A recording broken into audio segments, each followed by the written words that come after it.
here's another anecdotal piece of evidence. I don't have a quantitative, real clear answer for you. Here's some more anecdotal information. So the radio show gives me anecdotal information that this is changing. It's changing dramatically.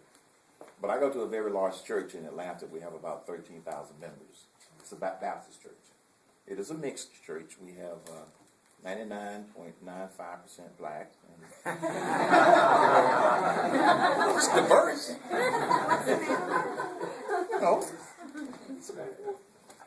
We have an open door policy. Just don't come. And my fellow members would come up to me when I started being on the radio. I like your show. Good. I like what you have to say. Then I say, wow, you're whispering. They don't want to be intimidated. Somebody might be walking by that's on the usher board and go, oh, you agree with him? They don't want to have to put up with that. And I've had many people tell me that, they may be quote unquote Democrats, but that the views are changing. The views are changing because they're becoming better informed. And what I do every time I get an opportunity, my latest book, They Think You Are Stupid, has a lot of historical information in there that many blacks don't even know about. And so I, give it out and share it with people as often as I can. He was first. Yes. So linked to that, what's the best way to do what we can do? I mean, it's disheartening when somebody might say, "Oh boy, this is going to really cost Barack Obama and his administration something," and I know it's like that's getting Mr. Subliminal.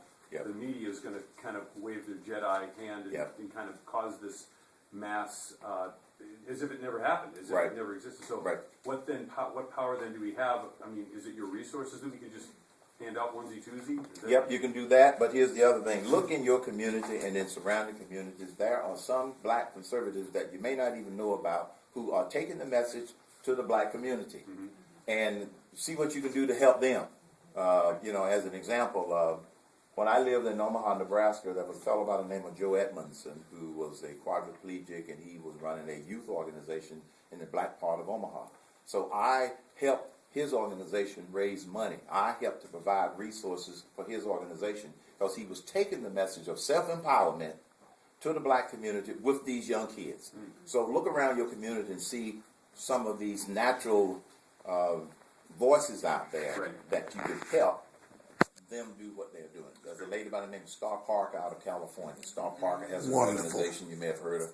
And so, I encourage people to help Star do what she does. She's already doing. Jesse Peterson, he's got an organization. Help these people do what they're doing. They are in the belly of the beast. Right. And not afraid to spread the word. So that's what I would suggest. Thank you. Yes, ma'am. What are some of your views on the Middle East?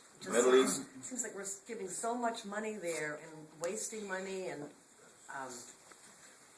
what would some of your views be on that? First of all, it doesn't appear as if we had an effective foreign policy strategy. What scares me is that what's going on in the Middle East, somebody should have anticipated that this could happen and have a plan or some ideas about how we would react, be proactive. I get the impression they didn't have such plans.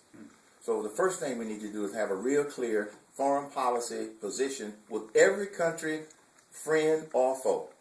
What we would do if this would happen? Because right now, everything is reactionary. Yeah. And so this is what makes me more uncomfortable than anything else. And because I'm not privy to all of the intelligence surrounding the situation, I really can't say what we could do now. I can tell you what I wouldn't do. I wouldn't send troops in there to be the policeman. I don't think that's our role, to try to police the world. Secondly, in all of the places around the world where we have troops and resources, I think we need to look and see which ones we need to bring home. Because sometimes they get there and they just stay and stay and stay. And I would reevaluate all of the assistance that we're providing all of the countries from top to bottom. Yes. From top to bottom, in terms of, is it in the best interest of the United States of America? Because unfortunately, I looked at this list recently. And there are some countries on there that I know that are not our friends, but yet they are getting money. And so it's being skimmed by the dictators of the corrupt government. So I'd have to go country by country to develop a foreign policy strategy with each one of those countries. Hold on, Tina? Yeah, I just want to. No, no, there, oh, you want to follow on that one? I Oh. was just going to do. Uh. So what would your policy be towards Israel? Support Israel, stand with Israel, become Israel's even better friend. That's my position with Israel. Yes.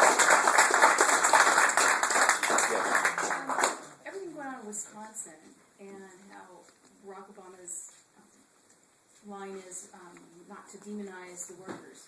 With your business experience, and I'm going to assume that there were, maybe I'm wrong, workers that belong to unions within the businesses that you ran or were overseer of, how would you work with this big issue that's going on as far as state by state that's going to be taking on this issue? Right. First, let's take Wisconsin as the best example. I applaud Governor Scott Walker and what he is doing. Absolutely applaud it. Secondly, Governor Walker and others have got to do a better job of getting the truth out to the public, because the unions are spinning it as attack on the working families. No, it's not. But you know that the media isn't going to unspin the union message. That's the unfortunate part. So the only thing I would have done in addition to what Governor Walker did, I would have had a PR campaign ready to go to counter the message that it's an attack on the working family. And when I was on Neil Cavuto yesterday, I reminded Neil and his viewers, okay, if it's an attack on the working family, then why is it that the unions want union membership to be mandatory? Why is it that the unions take 98% of the union dues that people have to pay out of their paycheck with payroll deduction and donate it to Democrats? And if this is an attack on the working family, then why is it that the unions have been trying to pass card check to eliminate the secret ballot? It appears to me as if the attack on the union rank and file is coming from the union bosses. And this whole message of destroying collective bargaining, no, it's a collective disregard for the taxpayer who pays the government workers. And so you'd have to do state by state some of the kinds of things that this governor is doing and some of the other governors are doing, and also from a federal level do exactly the same thing with all of those federal workers that are unionized. So I once again with my question, just so I understand, within your leadership of the businesses that you ran, Yes. were there union employees? Yes, when I was at Burger King. And did you ever do negotiations with No, them? I did not have to. It never got that serious. I had a vice president of human resources, and it never really got to a boiling point where we had strikes and things like that. But you understand the dynamic of Oh, what yeah. goes on within them? Yes, I do. Related to that, a question that I got earlier was, what would I do about states like California that are about to go belly up? Would I bail out states? Absolutely not. That is not the role of the federal government. We start bailing out one state, we're going to have to bail out a whole lot of. That's not our role. Why should New Hampshire have to pay for the sins of California or the sins of some of the other states? Within the anger that you're seeing from these people, like you're saying it was an attack, and Yes. it seems like they're defending to the death Yes. this way of life, these union members. How do you beat back that wave? It just seems like the passion that they have to keep this entitlement, if you will. Right.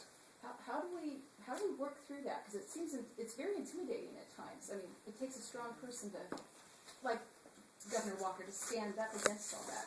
He has stood up against it. They passed this other legislation. They found a quote-unquote loophole. What it's going to come to is Governor Walker is going to have to send out pink slips. He's going to have to dismiss people. He's going to have to let teachers go. That's when the reality to the rank and file would hit home. Not until then. You're not going to be able to reason with them. The Democrats fled the state. Now they want to call the Republicans cowards for staying there doing their job. So unfortunately, the way it's going to play out is that teachers are going to have to be laid off. Government workers are going to have to be laid off until they wake up and see that they've been deceived by their union bosses. Oh, you got yours in. Oh, okay. Ladies first. Thank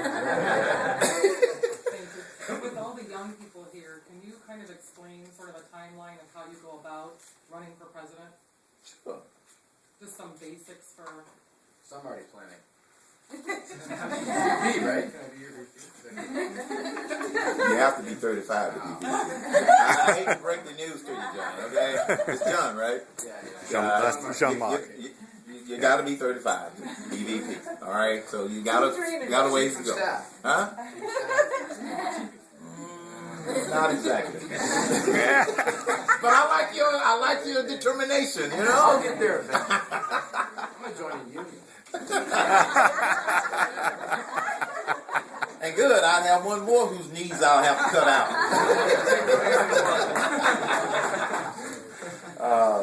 What was the question? Oh, Sorry. that's fine. I love it. When I was growing up, I never had the desire that one day I wanted to be president. That wasn't a childhood dream in my case. Some people have that childhood dream, like John Mark. What happened in my case was, the more I understood what the problems were, and the more I understood what was not being done, the more frustrated I got. And I responded to the call to use my talent, my skills, and my abilities to basically try to do something about it. I think it's Matthew 20, or Matthew 20, 25, or 25, 20. The story about the talents. You know, the story about the servants who went out with the talents, and when they came back, the one servant who had one talent and buried it so he wouldn't lose it was chastised by Christ. So I felt compelled to use my talents, and so I started thinking about it about a year ago.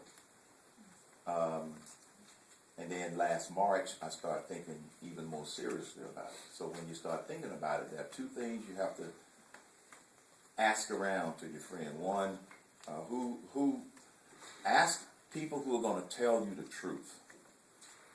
Don't ask people who are going to sugarcoat it. People started to encourage me to consider running for president. So I went asking people who I knew were going to be brutally honest. So you get an assessment from people whose advice you trust. Secondly, you have to assess, are you going to be able to raise the money? It's not easy raising money for a campaign. It is the most difficult part. When I met with former Vice President Dan Quayle, I said, okay, I got my toe in the water, I'm up to my neck, what's your advice?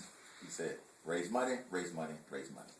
Everybody I talk to, because that's always going to be the most difficult piece. So you start assessing, one, do you really think that people can relate to you as President of the United States? You know, will people follow you? And so people were encouraging me in various other capacities to consider doing something like that, primarily because of my ability to explain stuff simply most of the time, to kind of break it down, because it's not rocket science. So the consideration should be, first of all, is it something that you really want to do? Is it something that you feel compelled to do? And in my case, I feel compelled to take a look at doing this.